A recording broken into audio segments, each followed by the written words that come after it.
그 어떤 10분보다 알찬 10분 뉴스 하이킥 하프타임 주인장 오윤혜 씨 나오셨습니다. 어서 오세요. 네, 안녕하세요. 오윤혜입니다. 반갑습니다. 네. 네. 오시자마자 바니걸이다 해서 보니까 네. 티셔츠에 이것도 왜 이렇게 섬세하세요, 다들. 그러니까. 아유, 별걸 감사합니다. 다 금방금방 찾아내시네요. 자, 네. 오늘도 참 뉴스가 많았는데요. 오윤혜 씨가 본 오늘의 뉴스 어떤 게 있을까요? 제가 말했잖아요. 이 정부의 특징은 저를 공부하게 만든다. 네, 맞습니다. 제가 정말 잘 몰랐던 그리고 공감하지 못했던 노동자분들의 삶과 그리고 그 이면에 있는 어떤 고충이나 고통들이 날이 갈수록 더 확연하게 드러나고 있는 것 같아요. 네. 제가 오늘 봤던 기사 중에 하나는 5월에도 83명이 퇴근하지 못했습니다. 라고 돌아가셨다는 하면서 거죠? 산업재해로. 네, 산재 공화국이더라고요. 대한민국이. 맞습니다. 그래서 조사를 해보니까 후진국에서 일어날 법한 사고들로 후진국 형. 예, 그런 산재로 떨어짐 21분, 깔림 15분, 끼임 10분, 물체에 맞아서 10분. 이렇게 5월에만 83분이 퇴근을 하지 못했다는 기사를 보고 이거 너무 처참하다라는 네. 생각이 들었어요. 분명히 몇 년 전만 하더라도 중대재해처벌법이라고 해가지고 네.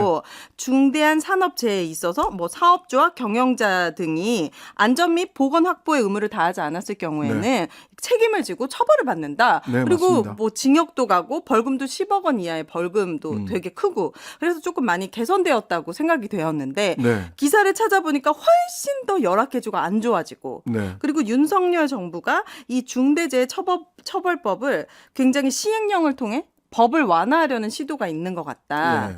이거 그렇습니다. 어떻게 바꿀 수 있는 거예요, 이거를? 네, 중대재해처벌법을 때문에 경영자들이 불안해서 경영을 못한다. 그러니까 이 경영자가 경영의 사기가 떨어지고 경영 의욕이 떨어지기 때문에 중대재해처벌법을 완화해서 경영 책임자의 처벌 범위를 축소해야 된다.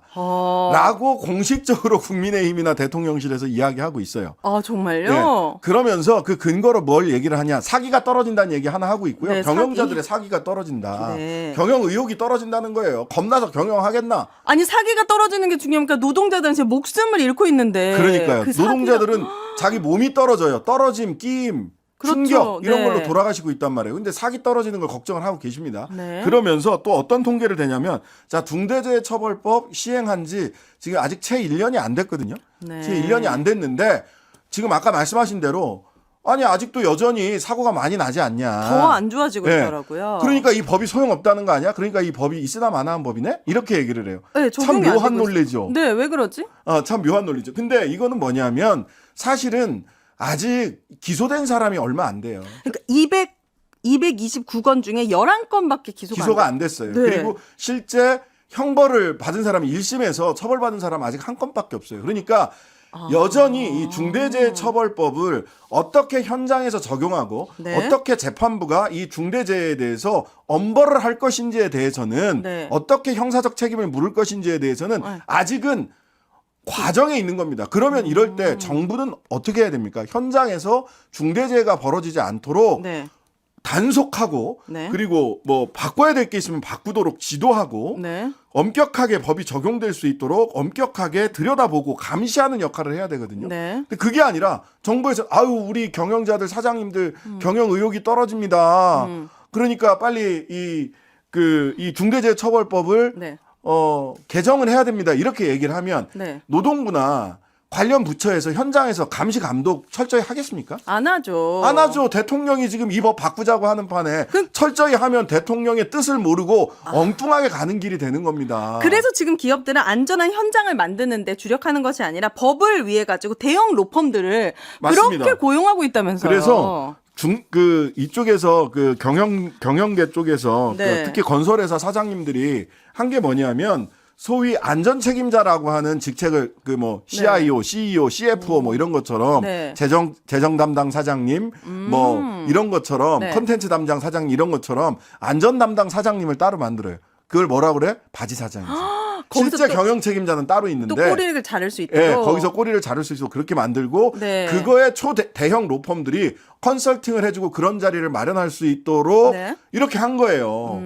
그래서 대형 로펌들이 돈을 엄청 벌었습니다. 그러니까요. 자, 그런 다음에 네. 대통령실이나 정부 여당 쪽에서 내온 안이 있어요. 이 이렇게 면책범위 경영자들이 면책을 해주자. 어떤 노력을 하면 어머나, 중대재해가 발생을 하더라도 어머나. 처벌하지 말자라고 너무 하는 너그러워. 왜 그래? 그 너그러운 조건을 마련했어. 네. 그 너그러운 조건이 뭐냐면 중대재해 인증기관, 중대재해 안전인증기관을 네. 설립을 하고 네. 그러니까 그 기관으로부터 인증을 받으면 해썹 인증처럼 해썹 인증처럼 네, 해주면. 안전 인증을 받으면 네. 그러면 처벌을 받지 않도록 해주자라고 법을 바꾸자는 거예요.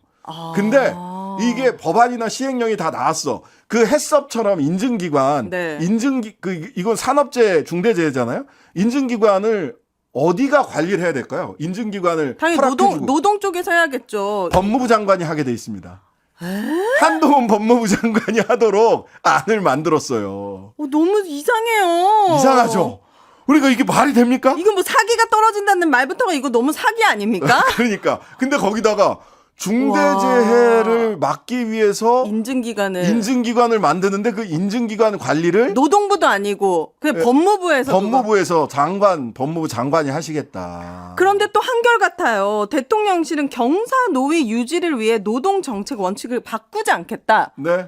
이 경사노위라는 것도 전 처음 알았거든요. 예. 경제사회노동위원회 네. 여기에 이제 한국노총이 이제는 불참하겠다. 라고 선언을 한 거죠. 맞습니다. 그래서 윤석열 정권과 신반 투쟁을 하겠다라고 얘기를 했고 대통령실에서는 원칙 바꾸지 않겠다. 그럼 완전히 대치되는 거 아닙니까? 네.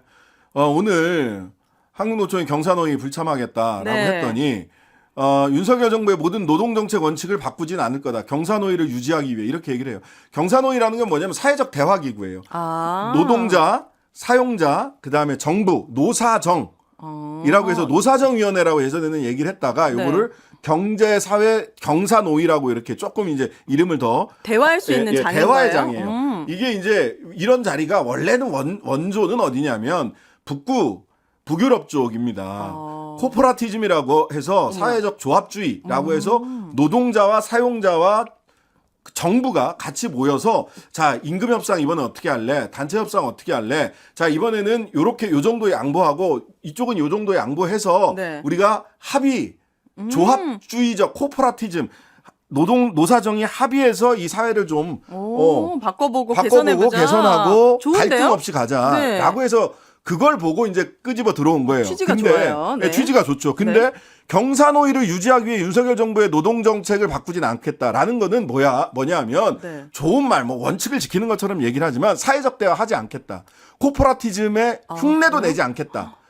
노동정책도 정부가 소위 법치주의, 준법의 칼, 노사법치주의라고 하는 칼을 들고 법이라고 하는 칼을 들고 우리가 하자는 대로 하는 거지. 한국노총이고 민주노총은 뭐 애초에 이 건폭이라고 해가지고 막 몰아붙였고 한국노총까지도 대화의 대상으로 삼지 않겠다라고 얘기를 하는 거예요. 이거 만들어진 취지 자체를 부정하고 있는 거잖아요. 취지를 부정하는 거죠. 그러면서 그럼 정글도 휘두르는 불법 시위에 눈 감나. 라고 해서 집시법 적용과 관련해서도 단 한치도 우리가 많은 비판이 있었잖아요. 국민들의 표현의 자유, 집회 시위의 자유를 가로막는 것은 윤석열 대통령께서 그렇게 이야기하는 자유의 본질을 침해하는 일이다. 라는 비판을 많이 했지만 택도 없다. 불법 시위 가만히 두지 않겠다. 근데 저 정글도 휘두른다고 얘기를 하는데요. 그거 정글도 그 사진 나오는 거나 동영상 보시면 알겠지만 정글도라니까 무슨 이따만한 칼에 날 서 있는 걸로 생각을 하는데 그거 아니고요. 막루 망 들어가지고 올라가자마자 바로 진압했거든요. 거기 뭐 이렇게 뭐 이어붙이고 이러는데 썼던 뭉툭한 칼이고요. 그걸 가지고 위협하지도 않았어요. 들고 있다가 사람들 올라오니까 자리에다가 내려놓는단 말이에요. 그 경찰들 올라오니까 이게 동영상에 다 나오는데 또 이 얘기를 반복을 합니다. 국민들이 이제 시력 테스트 할 건가 봐요. 자, 정글더가 보이나요? 안 보이나요? 시력 테스트 할 작정이신가 봐요. 저는 진짜 이해가 안 되고 이 노동자들의 수가 얼마나 많습니까? 대한민국에서 우리도 노동자, 우리가 다 노동자이고 노동자들이 없는 순간 대한민국은 정말 걸어다닐 수 없을 정도로 더러워지고 무질서해지고 아무것도 되지가 않을 텐데 이렇게 많은 노동자들에게 등을 돌리고 이게 적대시하는 이유가 뭘까? 예, 어제 진짜 궁금하네.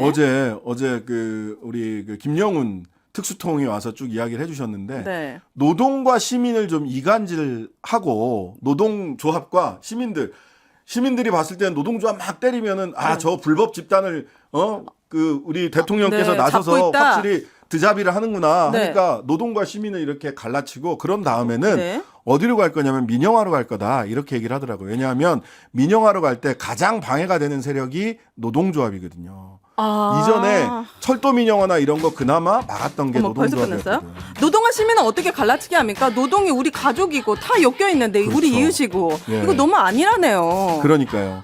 이거 경사노위 불참에 대해서도 이렇게 강경 대응으로 나온다면 글쎄요. 민주노총하고 한국노총하고 똘똘 뭉치겠는데 뭉쳐가지고. 시민하고도 뭉치겠고 다 같이 한번 뭉쳐야겠네요. 예, 단결을 촉구해 주시는 윤석열 정부였다. 오늘의 앞타임은 여기까지. 네, 여러분 감사합니다. 내일 뵐게요. 예, 감사합니다.